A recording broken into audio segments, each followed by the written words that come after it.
আদালতের প্রতি শ্রদ্ধা জানিয়ে মামলার হাজিরা দিতে আসা রাজশাহী মহানগরী জামায়াতের সেক্রেটারি জনাব ইমাজউদ্দিন মণ্ডল সহ অন্যান্য ব্যক্তিদের অন্যায়ভাবে আদালত চত্বর থেকে আটক করে ডিবি এডিসি রুহুল আমিনের নেতৃত্বাধীন বিশেষ টিম।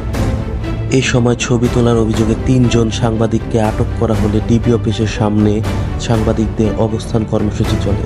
এই বিষয়ে সিনিয়র সাংবাদিক অ্যাডভোকেট মিজানুল ইসলামের সাংবাদিক সম্মেলন।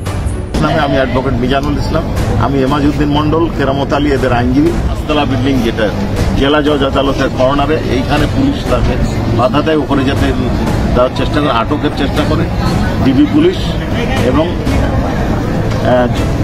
ইমাজউদ্দিন মণ্ডল দ্রুততার সাথে উপরে উঠে যায় এবং অন্যান্য যারাকে চিনত না পুলিশ তারা উপরে উঠে যায়। আর কেরামত আলী, জসিমউদ্দিন সরকার এবং অন্যান্যরা পুলিশের ভয়ে, পুলিশের গ্রেপ্তারের আতঙ্কে আদালতে উপস্থিত হতে পারেন নাই। আমরা আদালতে শুনানি করেছি, আদালতকে মহানগর দায়রা জজ সাহেবকে জানিয়েছি যে পুলিশ এই আচরণ করেছে। তো মহানগর জজ সাহেব বললেন একজন জামিনে থাকা আসামিকে আমি কীভাবে হাজতে নিই। আমরা বলেছি যে আমরা বন্ড সারেন্ডার করলাম, কারণ নিরাপত্তার অভাব আছে, পুলিশ যে কোনো সময় তাদেরকে অত্যাচার করবে, আক্রমণ করবে। তারপরে জসিমউদ্দিন ইমাজউদ্দিন মণ্ডলকে জজ সাহেব হাজতে নিয়েছেন আমাদের আবেদনের প্রেক্ষিতে। আর যারা হাজির হননি বিধি মোতাবেক উনি ব্যবস্থা নিতে চাইলে আমরা বললাম যে আইন যেটা পারমিট করে সেটাই আপনি করবেন, আমরা পরিস্থিতিটা আপনাকে দরখাস্ত দিয়ে জানাবো। আমরা দরখাস্ত দাখিল করছি, করার চেষ্টা করছি।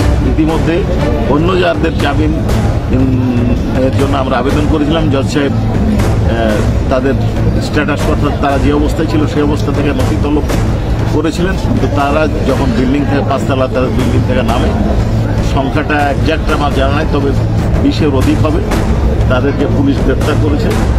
স্থানীয় উপস্থিত লোকজন যারা ছবি তুলতে গেছে তাদের ক্যামেরা ভিডিও মোবাইল কেড়ে নিয়েছে, কারো মোবাইল টেনে ফেলে দিয়েছে, ক্যামেরাম্যানদেরকে সাংবাদিকদেরকে ছবি তুলতে দেয় নাই।